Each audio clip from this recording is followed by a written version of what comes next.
All right, y'all, you're Locked On Falcons. I'm your host, Aaron Freeman, and today we're talking about the ups and downs from the Falcons' 27-23 win over the Seattle Seahawks, how the defense came up big, rebound performances for Kyle Pitts and AJ Terrell, and how the Falcons were able to swerve away from my breaking point with Marcus Mariota. You are Locked On Falcons, your daily Atlanta Falcons podcast. Part of the Locked On Podcast Network, your team every day.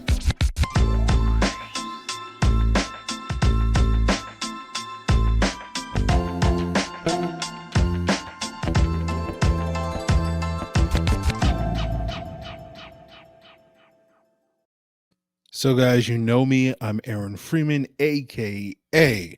Mr. Drew, a.k.a. Sirius Black, a.k.a. your very humble host of this illustrious Locked On Falcons podcast, part of the Locked On Sports Atlanta podcast family, your team every day. And we thank everyone that makes Locked On Falcons their first listen each and every day. Of course, Locked On Falcons is free and available on Monday through Friday on a variety of podcast platforms, including Apple, Odyssey, Google, Spotify, and of course, YouTube. Make sure you subscribe to Locked On Falcons on YouTube. Hit that bell, give us a like, and you'll get the video version of the podcast the night before the audio drops. So today we are finally doing a rapid reaction, talking about a Falcons win this season. As you guys well know, I don't expect a lot of these wins to be coming this season, so I'm happy that we finally got this one because it was gonna be a tough if we had to keep churning through these losses. It was going to be very tough mentally and emotionally for me moving forward. But we saw a lot of things that we wanted to see from this Falcon team. We saw an explosive offense, particularly early in the game. The Falcons finished this game with 7 20-plus yard plays, 2 from Kyle Pitts. We'll get into him a little bit later. But they had 4 combined explosive plays in the first 2 games, so they almost nearly doubled that today. The offense was able to really get things going. Then things kind of petered out late in the second quarter, but 6 of their 7 explosive plays came on the first 3 series, all ending in points, those first 3 series, to give the Falcons a 17-10 lead going in midway through the second quarter. Then, of course, the defense got gashed by the Seahawks on the ensuing possession that tied the game 17-17.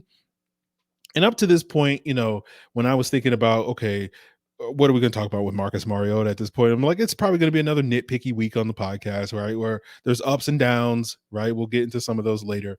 And then you had that one of the downs was like the interception at the end of the first half where Arthur Smith in his post-game presser kind of fell on the sword there, saying he got greedy, dialing up a shot play with 5 seconds left with the Falcons, should have potentially just ran the ball or kneeled on it, to take that 20-17 deficit that they were down at that point into halftime, knowing that they would get the ball back to start the second half. But, he got greedy, but you also don't kind of expect your quarterback to throw nearly a pick six in that instance. Fortunately, it wasn't a pick six because the defender got tackled before he was able to score. But you expect your quarterback to check the ball down. So it's just like, okay, Marcus, like, what are you doing here? And the Falcons kind of realized the error of their ways, putting the game in Marcus Mariota's hands, and they sort of came out in the second half running the football. He did have have a fumble on that opening series in the third quarter. And so the Falcons were just like, okay, like we definitely have to commit to running the football. They fed Cordarrelle Patterson on the next series. He was able to get the team in scoring position. And I got to give Mariota credit, right? He did make a big time throw in the red zone to get the Falcons what would prove to be the final score of the game to push their lead to 27-23, sort of making a big time throw to Drake London. This was at the end of the third quarter for what that final score of the game was. The Seahawks blitzed. Mariota, London was his hot read. The ball came out quick. London was able to break that tackle, score on a 14-yard play. And yes, I'm talking about Drake. Yes. So Drake was cooking in this game, made a big play there. And that type of play, that type of throw has been basically what I've been complaining about with Mariota all season long. You want to see, him to read it, see it, throw it, boom, touchdown in the red zone. And we just haven't seen that player regularly showed up in the red zone, and wasn't really the case earlier in the game, but on that particular drive, it was. So we were going into the fourth quarter with the Falcons having this 27-23 lead. The defense is able to get a stop, basically forcing the Seahawks to punt for the second time all day. And the Falcons decide, okay, we're going to start salting away the game. We're going to run conservative stuff, right? We're going to run the ball to Cordarrelle Patterson. We're going to throw high percentage passes, like screen passes to Drake London and Kyle Pitts. Patterson run. They're just sort of mixing and matching this thing. And then, of course, we're about 7 minutes to go. We get a drone interference that sort of pauses the game, and you're probably sitting there going, like, what? Drone interference? Yeah. Basically, there was an unidentified flying object, which proved to be a drone over the stadium that they had to pause the game for a second before they got that whole thing settled. So that was weird. But then the game sort of proceeds after that point, and it's about 5 minutes left in the game, and they run a read option play. They've run some read option plays earlier in the game, but this time they run it, and this exchange is botched. So the ball comes loose. Mariota tries to hand it to Tyler Algier. The ball comes loose. Seattle recovers. And, whether you want to blame it on Mariota, whether you want to blame it on Tyler Algier, it doesn't really matter whose fault it is. It basically can't happen. If you want to put it on Tyler Algier, then be my guest. But my point, and this is where I was at this point, this was my breaking point, where I was just like, it's done. Like, bad luck seems to follow Marcus Mariota wherever he goes. So I was at that breaking point. And so, like, I've been trying to be diplomatic when it comes to the Mariota stuff, on this podcast, like the things that he does well and things he doesn't do, like trying to be, fair and balanced and all that stuff. And it's just like, at that point, I was just like, I'm done. I can't do it anymore. Just like, get him out of here. get rid of this guy. I don't care if it wasn't his fault or not. Just like, get rid of this. I can't do this anymore. And so fortunately for my sake, Mariota gets a saving grace from the Falcons defense of all places, because they had not been playing really all that well in this game. They were basically doing a lot of bending. My good friend Dave Showed of the Falcoholic called him old celery. Right? A lot of bending but not breaking. They got some red zone stops. I think I will probably refer to them as old celery for the remainder of the season. That cracked me up. But like, they were not playing well defensively in this game really at all, but they came through late in this game. Lorenzo Carter got a sack to open that drive after the Mariota Algier fumble, but then Seattle started moving the ball. They had a 20-yard play to TJ Lockett, where he sort of found a soft spot in the Falcons zone, and you're getting those feelings of like, okay, we're going to play the zone stuff? They're just going to eat apart our zone again. Then, Rashad Penny had a 14-yard gain on a screen pass that got the ball down to the Falcons 10. But fortunately for the Falcons, there was a holding call on that play, and it was a legit call by the refs. And that basically wiped out 24 yards for the Seahawks, the 14 yards plus the 10 yards that they moved it back. And that was huge for the Falcons. Then you had the 2-minute warning. It's 3rd and 8. Grady Jarrett knifes through the backfield, gets the Falcons' second sack of the game. That pushes them back 10 yards. It's 4th and 18. Geno Smith steps up in the pocket, but then he overthrows TJ Lockett. Richie Grant picks it off with 1:17 left in the game. And basically the Falcons take over, 2 runs by Patterson, and they're in victory formation. And the Falcons walk away with their first W of 2022. So a lot of emotions. The Mariota coaster, whatever you want to call it, the Falcons coaster, whatever you want to call it. We were riding it throughout Sunday, but it ended thrilling in thrilling fashion for the Falcons with the W. And we'll talk about the redeeming and rebound performances from guys like Kyle Pitts and AJ Terrell after, struggling in the first 2 games, and sort of how those guys showed up. And we'll get into that as we continue today's episode, guys. But before we get there, I want to tell you that today's episode is sponsored by BetterHelp. And I actually linked up with BetterHelp earlier this summer in August, and I've had several sessions of therapy, and I highly recommend it for anybody who's looking to have conversations with someone who's going to help you navigate all of life's twists and turns. As BetterHelp online therapy will assess your needs. They'll match you with your own licensed professional therapist in less than 48 hours. I know for me, a big sticking point for me who I wanted to talk to was another person of color. and BetterHelp came through with a litany of options for me. BetterHelp is not a crisis line. It's not self-help. It's professional therapy done securely online, available to people worldwide. You can log on anytime and send a message to your therapist. You can do weekly video sessions like myself, or you can do, phone stuff, phone chats and whatnot. And a big reason I finally signed up with BetterHelp was because it's a lot more affordable than traditional offline therapy. And you can also get financial aid availability. And I know that was a big sticking point for why I was hesitant to try therapy. But with BetterHelp, I'm thinking of that investment as basically an investment in myself. So if you're looking to make a similar investment in yourself, head to the website and take advantage of this special offer, and you'll get 10% off your first month at betterhelp.com/locked on. That's 10% off your first month of online therapy at betterhelp.com/locked on. So, guys, before we continue today's episode talking more about rebound performances for Kyle Pitts and AJ Terrell, I do want to remind you to subscribe to Locked On Falcons on your preferred podcast platform, including on YouTube. We just broke 3,000 subscribers. Let's make that push to get to 4,000. So if you're checking us out on Locked On Falcons YouTube channel, make sure you hit that subscribe button. Make sure you hit that bell. You give us a like. And if you're not checking us out on YouTube, why don't you open up YouTube on your phone or on your computer and hit that bell, hit that like, and give us all that love that we need here on Locked On Falcons. But rebound performances for both Pitts and Terrell after two rough starts, as I mentioned earlier. Let's talk about Kyle Pitts. Officially ends the game with 8 targets, 5 catches, 87 yards. Basically, the Falcons came into this game wanting to feed Kyle Pitts. So I know a lot of fans were hoping and wanting to see that and been begging to see that for the last couple of games. And we got that in this game. First snap of the game is a design deep shot to Kyle Pitts. Mariota overthrows it. But then you get 2 plays later on the first third down of the game, they run an RPO, and Pitts is able to convert on a slant. A couple plays later, they dial up a tight end screen. Pitts gets 21 yards in that. That puts the ball inside the 5. And then they try to get him the ball in the end zone on like a corner route. He's able to draw a defensive holding penalty on that play. Then you go to the second drive of the series, or the second series of the game, I'm sorry. And you get a 28-yard play to Kyle Pitts on a back shoulder throw. That sets up another red zone play that we'll talk about a little bit later. But the Falcons would eventually settle for 3 on that.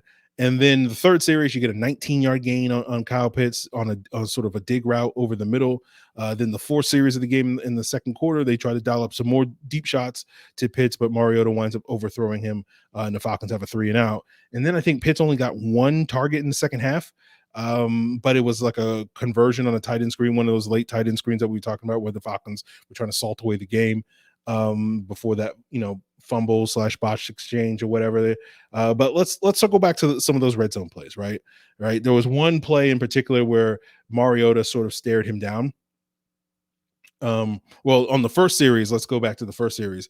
When Mariota was looking for Pitts on that corner route, the replay seemed to show that, there was an open Zacchaeus over the middle. Fortunately for the Falcons, they were able to run it in. I think on the next play, Mario was able to score on the very next play, so that they were able to get the 7 points that they needed on that drive. But, I'll be curious to go back and look at that on the film. Then on the second series, it looked like when the Falcons settled for 3, Mariota sort of stared down Pitts because he was double covered and missed an open Anthony Ferguson. I'll be curious to go back and look at that on film. So, it was one of those things where one of the things that people talked about all week long is like, sometimes you just got to force feed Pitts the ball. And that was one instance where Mariota was looking to force Pitts the ball and probably should have come off of it with him being doubled in that situation and finding somebody else. But, let's talk about AJ Terrell, right? And it looked like in this game that they decided to put AJ Terrell shadowing DK Metcalf. Most of the times I remember AJ Terrell in this game, it was, lining up against DK Metcalf on either side of the field. So I'll be curious to go back and see exactly how much the Falcons tried to shadow him in this game. Metcalf did have some catches. Terrell did give up some catches. As we've mentioned many times before with AJ Terrell and any cornerback in this league, it is part of the business. You're going to get beat from time to time, so it's not a huge deal. But Terrell did not give up a touchdown in this game as far as I'm aware of, and had 3 pass breakups in the first half. Right now, Metcalf did score a touchdown in the first half, but I feel like that was on Jalen Hawkins being late to cover him.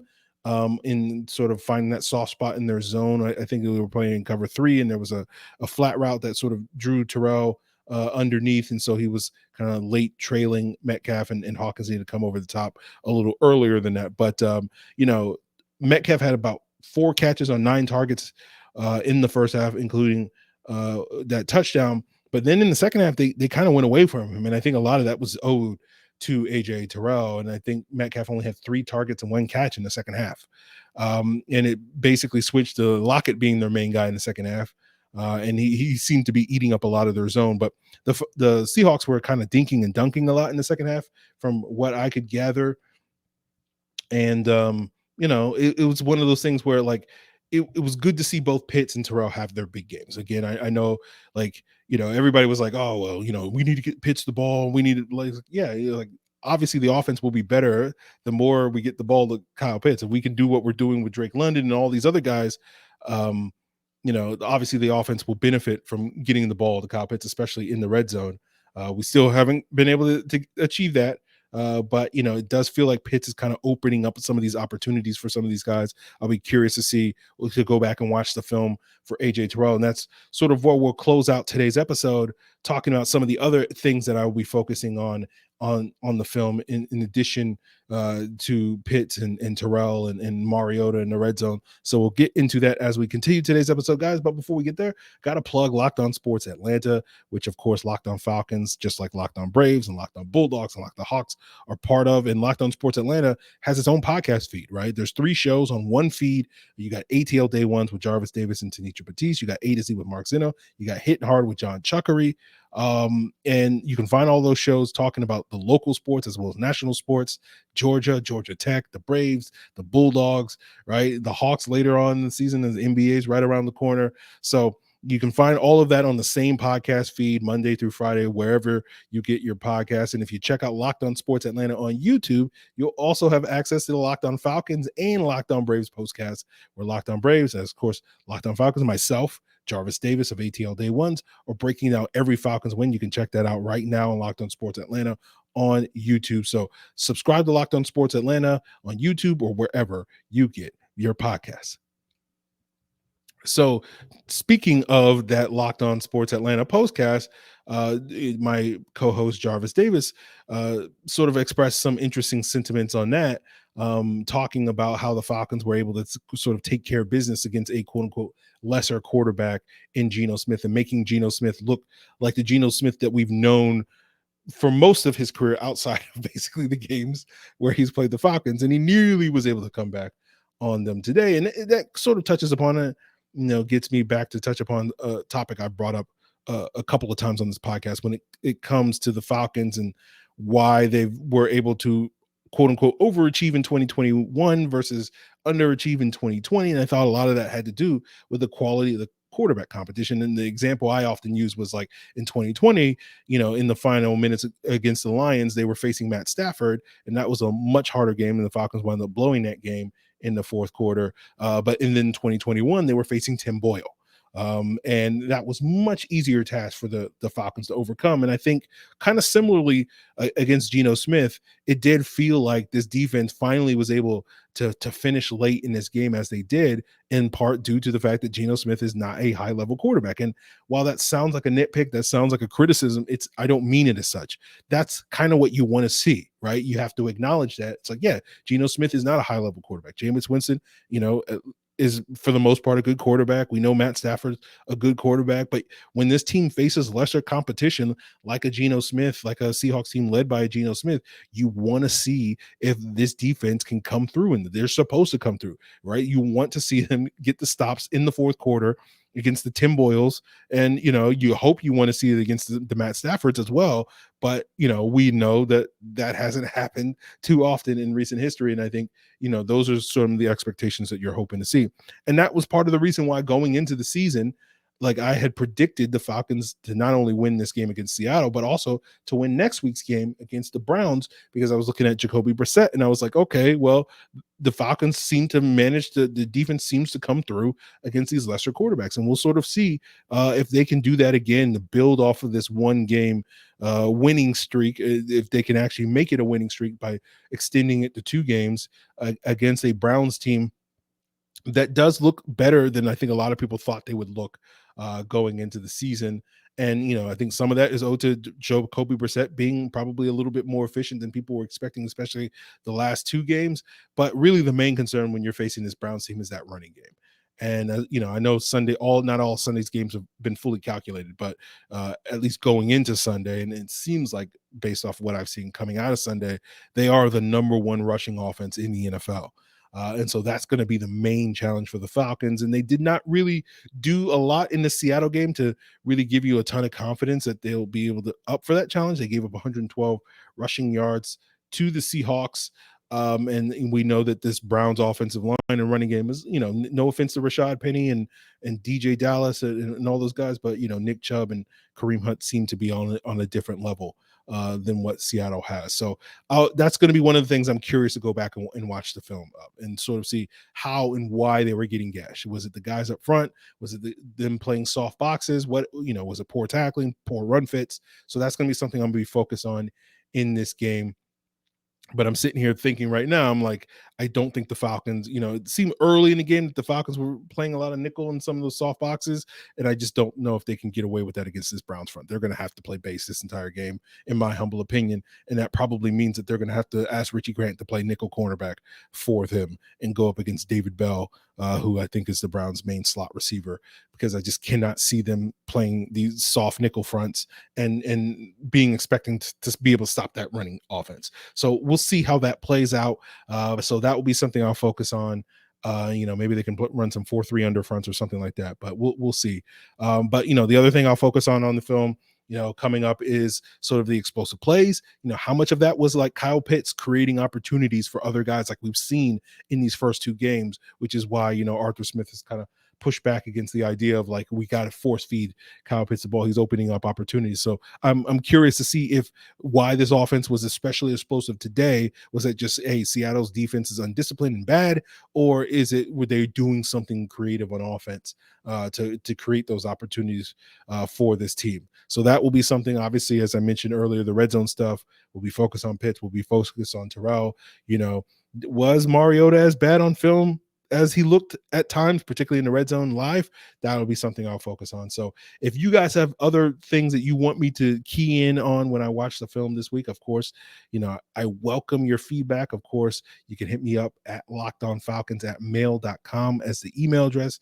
On social media, on Twitter and Facebook at Locked On Falcons. You can leave a comment here on the Locked On Falcons YouTube channel. And of course, if you don't know, we have a Discord, guys, where you can sign up there. There should be a link in the description below, as well as you can find pinned to the top of my Twitter account.